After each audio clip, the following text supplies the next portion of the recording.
जय हिंद दोस्तों, स्वागत है आपका मेरे YouTube चैनल सरकारी रिजल्ट अपडेट पर। आशा करता हूं आप सभी स्वस्थ होंगे।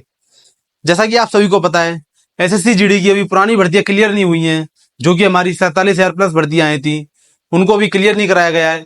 उससे पहले हमें एक और नया नोटिफिकेशन देखने को मिल गया। एसएससी जीडी की फिर एक बार लगभग 40,000 वैकेंसियां दोबारा आ गई हैं, जिनकी फॉर्म की अप्लाई डेट 5 सितंबर है। तो आज हम बात करने वाले हैं उन वैकेंसियों के बारे में। तो आइए थोड़ा इस टॉपिक पे बात कर लेते हैं। तो चलिए हम यहाँ पे सबसे पहले स्टार्ट करते हैं। एसएससी जीडी इसका पेपर जो है 2025 में होना है, तो इसलिए मैंने यहाँ पे इन वैकेंसी को 2025 की वैकेंसी माना है। तो इसकी जो टोटल वैकेंसी आई है आपके हमारे पास 39,481 वैकेंसी आई हैं। जैसा कि अभी अभी हमारे पास वैकेंसी आई थी, उसके तुरंत बाद ही ये हमें एक और वैकेंसियां देखने को मिल गई हैं। इसमें जो वैकेंसी आती है वो स्टेट वाइज आती हैं।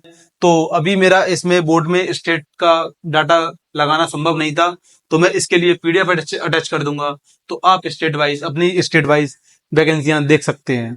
इसकी जो अप्लाई डेट है वो 5 सितंबर है, यानी कि अप्लाई डेट स्टार्ट हो चुकी है। तो जिस किसी को भी फॉर्म भरना है तो वो अपना फॉर्म इसमें भर सकता है। हम थोड़ी इसकी एलिजिबिलिटी की बात कर लेते हैं।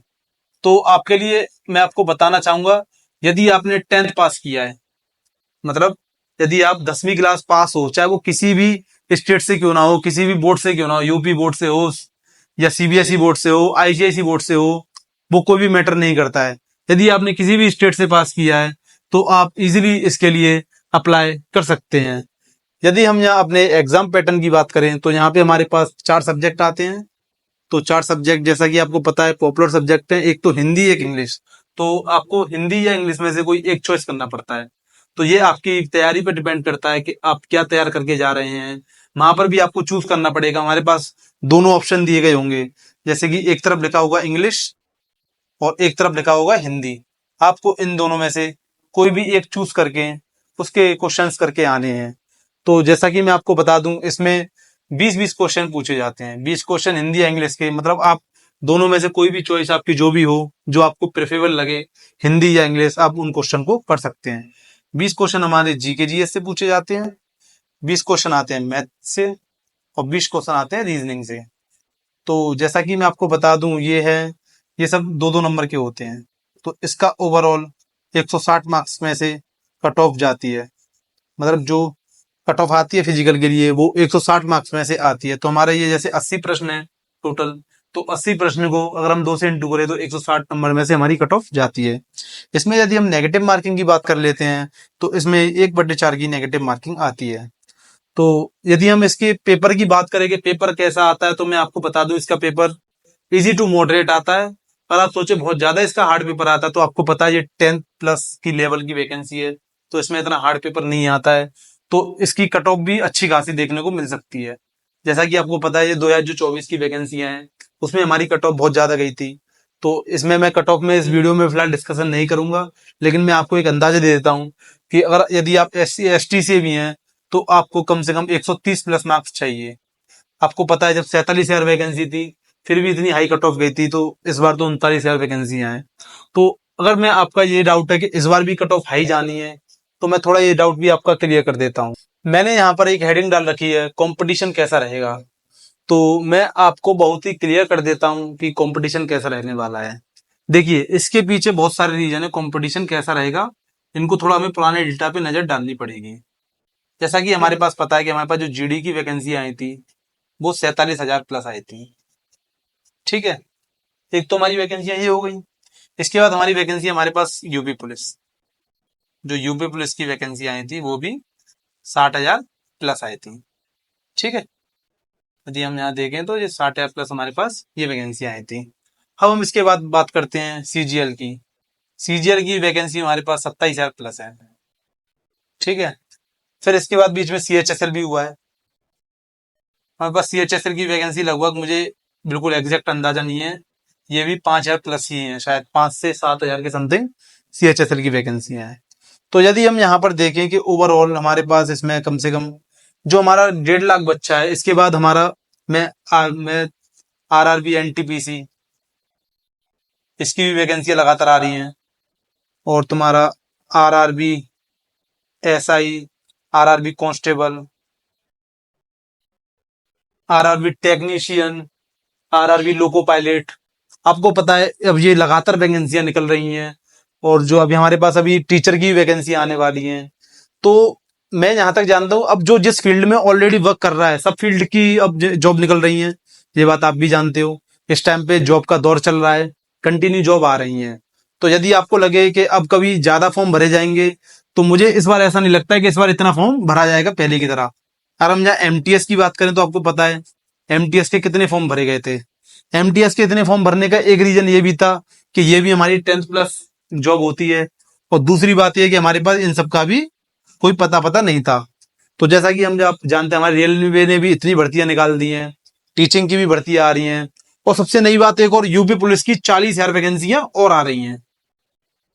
यूपी पुलिस की 40,000 वैकेंसियां, जैसे ही हमारी यूपी पुलिस की भर्ती कंप्लीट हो जाती है उसके तुरंत बाद 40,000 वैकेंसियां और आ रही हैं।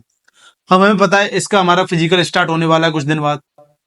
तो जैसे ही फिजिकल स्टार्ट हो जाएगा, कुछ दिन बाद रिजल्ट आकर ये लोग ट्रेनिंग पे चले जाएंगे। तो आपको पता है पढ़ने वाला बच्चा ना एकदम लिमिटेड बच्चा है। भले ही आपको लगता है फॉर्म इतने ज्यादा भरे गए हैं, आप फॉर्म देख के बिल्कुल ना घबराएंगे फॉर्म इतने ज्यादा क्यों भरे गए हैं। आपको पता है पढ़ने वाला लिमिटेड बच्चा है जो सीरियस तरीके से पढ़ता है। लेकिन बाकी सब क्या पढ़ने वाले होते हैं, एक दिन पढ़ लिए, 2 दिन छुट्टी कर दी, किसी की भी कंसिस्टेंसी नहीं होती है। तो आपको पता है अगर कंसिस्टेंसी आपकी नहीं है तो आपका सिलेक्शन कभी नहीं होना है। तो आप इस चीज से बिल्कुल भी न डरें कि इस बार क्या कहते हैं आपका कंपटीशन बढ़ने वाला है। कंपटीशन जो है इंक्रीज इस बार डिक्रीज होगा। डिक्रीज क्यों होगा? क्योंकि आप देख सकते हैं यहाँ भी लगभग 40,000 वैकेंसियां हैं, जो कि एक अच्छी मात्रा है वैकेंसी की। तो अगर यदि यहाँ पे हमारे पास फिर दोबारा 40,000 तुरंत वैकेंसी आती हैं, तो आप यहाँ पे कंपटीशन कम देखने को मिल सकता है। इस बार जो कट ऑफ जाएगी, कट ऑफ भी इस बार कम ही जाएगी, क्योंकि आपको पता है पहले तो इतने फॉर्म भरे गए थे, ऊपर से बच्चे भी सब यूपी पुलिस था, तो आपको पता है यूपी पुलिस कैंसिल हो गया था। उसके तुरंत बाद ही उसके बाद जीडी का पेपर था। तो जीडी में ज्यादातर बच्चों ने, यूपी पुलिस वालों की भी तैयारी थी जीडी के लिए, और जीडी वालों की यूपी पुलिस के लिए तैयारी थी। तो उस टाइम पे दोनों बच्चे कंपटीशन कर रहे थे, और दोनों ने एक जैसे फॉर्म भरे थे। तो एक मेन रीजन वो भी हो सकता है पिछली बार कट ऑफ बढ़ने का, लेकिन इस बार कट ऑफ इतना ज्यादा नहीं जाना है। तो आप अपनी तैयारी करते रहें, आप बिल्कुल भी डिमोटिवेट ना हो कि कट ऑफ बहुत ज्यादा जाता है। कट ऑफ इस बार कम रहेगा, तो इसलिए आप अपनी तैयारी बरकरार करते रहें। यदि हम यहाँ एग्जाम फीस की बात कर लेते हैं, तो यहाँ पर जो 100 रुपए है वो जनरल और ओबीसी वालों के लिए है, और हमारा एससी एसटी के लिए फ्री रहता है ये फॉर्म। एससी एसटी के लिए ये फॉर्म फ्री रहता है। अब हम यहाँ इसके फिजिकल की बात कर लेते हैं। तो फिजिकल में जो जो मेल की, जो जनरल और ओबीसी और एससी के जो छात्र होते हैं उनके लिए जो हाइट रहती है वो 170 सेंटीमीटर रहती है, और एसटी के जितने भी मेल हैं उनके लिए 162.5 सेंटीमीटर रहती है हाइट। यदि हम यहाँ फीमेल की, जनरल ओबीसी एससी की बात करें, तो यहाँ पे जो 57 सेंटीमीटर उनकी हाइट रहती है, और एसटी के लिए छूट दी जाती है, यहाँ पे 150 सेंटीमीटर उनकी हाइट रहती है। यदि हम चेस्ट की बात करें, तो जो ये जनरल ओबीसी एससी वाले इनके लिए 80 से 85 सेंटीमीटर का चेस्ट होना चाहिए, और जो मेल एसटी है उनके लिए 76 और 80 के लिए। महिला के लिए यहाँ पर काउंट नहीं होता है। और देन हम यहाँ रनिंग की बात करें तो 5 किलोमीटर रनिंग जो है 24 मिनट में मारनी होती है, चाहे वो मेल का कैंडिडेट, चाहे वो जनरल ओबीसी का हो, चाहे वो एसटी का हो, वो किसी भी कैटेगरी का मेल हो। ये दोनों चीज उनके लिए सेम है। जो रनिंग है सेम करनी है, 5 मिनट में, 5 किलोमीटर 24 मिनट में करनी है। यदि हम यहाँ फीमेल की बात करें तो फीमेल में भी सेम रहता है। 1600 मीटर की दौड़ 8.5 मिनट में मारनी होती है, मतलब 1.6 किलोमीटर दौड़ की जो है 8.5 मिनट में आपको कंप्लीट करनी होती है। इसमें ज्यादातर महिलाएं ज्यादा बाहर निकल जाती हैं। इनको महिलाओं में मतलब ये फिजिकल को क्लियर नहीं कर पाते हैं, तो इसीलिए महिला इसमें ज्यादा बाहर होती हैं, और मेल इसमें बहुत कम बाहर होते हैं। फिजिकल में ज्यादातर जो विद्यार्थी हैं जिनकी को 70 सेंटीमीटर हाइट है, तो वो 5 किलोमीटर रनिंग 24 सेंटर में इजिली मार देते हैं। यदि हम यहाँ एज की बात करें तो एज जो है इसमें 18 से 23 रहती है, और जो है एज रिलैक्सेशन हमारा रूल्स के आधार पर ओबीसी वालों को और एससी वालों को मिलता है, एससी एसटी वालों को। थोड़ी मैं यहाँ पे वैकेंसियों पे भी बात कर लेता हूँ। जो बीएसएफ में हमारी कितनी वैकेंसियां हैं? बीएसएफ में हमारी 15,654 वैकेंसियां हैं, और सीआईएसएफ में 7145 वैकेंसियां हैं, और सीआरपीएफ में 11,541। यहाँ एसएसबी की बात करें, ये समस्त सीमा बल, इसमें 819 वैकेंसियां हैं, और आईटीबीपी में 3,017 वैकेंसियां हैं, और एआर असम राइफल्स इसमें 1,248 वैकेंसियां हैं। तो इनमें तो आपको पता है एसएसएफ और एनसीबी में बहुत कम वैकेंसियां निकलती हैं, जैसे कि यहाँ पे 35 और यहाँ पे 22 हैं। आपको पता है जैसे नारकोटिक्स डिपार्टमेंट होता है तो इसमें कम लोगों की भर्ती की जाती है, तो यहाँ पे ये केवल 22 वैकेंसी आपको दिख रही होंगी। यदि हम यहाँ सैलरी की बात कर लें तो इसकी सैलरी 21,700 से लेके 69,100 के बीच तक बनती है, जिसका ग्रेड पे 2400 होता है। किसी किसी वैकेंसी में ज्यादा भी होता है तो इसका ग्रेड पे 2400 से लेकर 4800 तक होता है। मोस्टली जो ग्राउंड लेवल ड्यूटी मतलब जितनी भी से जो जनरल पोस्ट होती है उनके ग्रेड पे 2400 ही होता है। तो आपको लगभग इसमें इन हैंड सैलरी 28,000 मिल जाती है। तो यहाँ पर हम सैलरी आपकी शायद क्लियर हो गई होगी। अब हम थोड़ा कट ऑफ की बात कर लेते हैं, लास्ट ईयर की कट ऑफ की।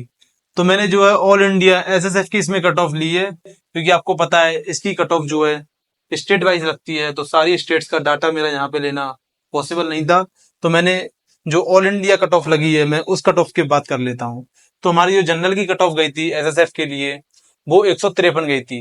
ये कट ऑफ सब 160 में से गई हैं। तो आप देख सकते हैं कट ऑफ का यहाँ पे क्या खेल रहा है। यहाँ पे बहुत हाई कट ऑफ थी, जनरल की 160 थी। हम ओबीसी की बात करें तो मात्र केवल 1 नंबर का फर्क है इसमें। ओबीसी और जनरल में केवल 1 नंबर का फर्क है। इधर ही हम ईडब्ल्यूएस की बात करें तो इसमें भी केवल 1 नंबर का फर्क है। तो कट ऑफ ज्यादा आगे पीछे नहीं गई है, लगभग बराबर ही सारी कट ऑफ गई है। और आप एससी को जनरल से कंपेयर करते हैं तो यहाँ पे लगभग 5 नंबर का अंतर है। और यदि हम यहाँ पे एसटी को कंपेयर करते हैं तो यहाँ पे सीधे 10 नंबर का अंतर है। तो ये कट ऑफ आप देख सकते हैं कितनी हाई कट ऑफ गई है। ये लास्ट ईयर का था, क्योंकि लास्ट ईयर इतने फॉर्म नहीं थे, अब अचानक ही इतनी सारी वैकेंसी आ गई हैं। तो आप इस बार ना सोचें कि कट ऑफ के लिए आपको कोई दिक्कत आएगी। तो आप कट ऑफ का तो बिल्कुल ध्यान दे ही ना, आप अपनी पढ़ाई पे ध्यान करते रहें और आपका नाम सुनिश्चित हो जाएगा। अब हम यहाँ थोड़ा एग्जाम की थोड़ा कैसे स्टडी करें, मतलब स्टडी कैसे करें, थोड़ा इस पे बात कर लेते हैं। तो यदि आप पहले से तैयारी कर रहे हैं तो आपको पता है आपके पास ऑलरेडी सारे टीचर्स के सब्सक्रिप्शन होंगे, तो आप अपनी पढ़ाई कंटिन्यू कर रहे होंगे, आपका सिलेबस भी यहाँ तक है लगभग कंप्लीट ही होगा। तो जो नए विद्यार्थी हैं उनके लिए मैं कहना चाहूंगा कि आप किसी भी एक मतलब कहीं से भी एक कोर्स लेके आप पहले अपने सिलेबस को कंप्लीट करें। सिलेबस कंप्लीट करने के बाद एक सिंपल सी स्ट्रेटेजी अपनी अपना लें। जितने भी आपके लास्ट ईयर के पेपर हैं उन सबको आप मॉक टेस्ट लगाएं, उन सबका आप देखें उनमें क्या गलतियां कर रहे हैं, उन गलतियों को अपने सुधारें, उन गलतियों पे ज्यादा ज्यादा काम करें। और आप टेक्स्ट बुक पे बहुत सारे वो मॉक टेस्ट आपको मिल जाएंगे। और ऐसे तमाम प्लेटफॉर्म हैं, तमाम वेबसाइट हैं जहां पर आपको एसएससी जीडी के मॉक टेस्ट मिल जाएंगे। तो आप अपने मॉक टेस्ट जरूर लगाते रहें। यदि आप मॉक टेस्ट लगाते हैं तो इससे हमारी टाइमिंग भी मेंटेन होती है। टाइमिंग मेंटेन होने के साथ साथ हमारे स्कोर में भी इंक्रीमेंट देखने को मिलता है। जो भी हम मॉक टेस्ट लगा रहे हैं हम उसको एनालाइज जरूर करें। एनालाइज करने से हमें अपनी गलतियां पता चलती हैं। हमें कुछ क्वेश्चन ऐसे होते हैं जो उनसे रिलेटेड वही सेम क्वेश्चन हमें छपे हुए एग्जाम में भी मिल जाते हैं। तो आशा करता हूँ आपको वीडियो पसंद आया होगा। अगर आपको ऐसी कंटेंट पसंद है तो मेरे चैनल को सब्सक्राइब जरूर करें और मेरी इस वीडियो को अपने दोस्तों तक शेयर करना ना भूलें।